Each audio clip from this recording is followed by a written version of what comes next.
नमस्कार मंडळी, तुम्हालाही वाटतं का हॉटेलपेक्षाही छान खिमा आपण आपल्या घरी बनवावा आणि मनसोक्त खावा?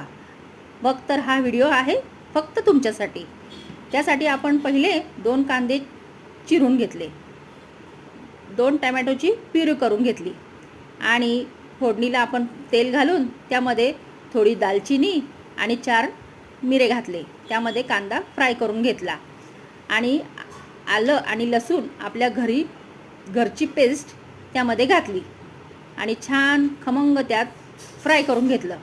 फ्राय करून झाल्यानंतर त्यामध्ये आपले घरगुती मिरची मसाले टाकले आणि तेही छान फ्राय करून घेतले. त्यामध्ये खिमा आपण मस्त फ्राय करून घेतला, तेल सुटेपर्यंत फ्राय करून घेतला. त्यामध्ये पाणी घातले आणि मस्त कुकरच्या शिट्या केल्या. 25 मिनिटात आपला खिमा पाव तयार.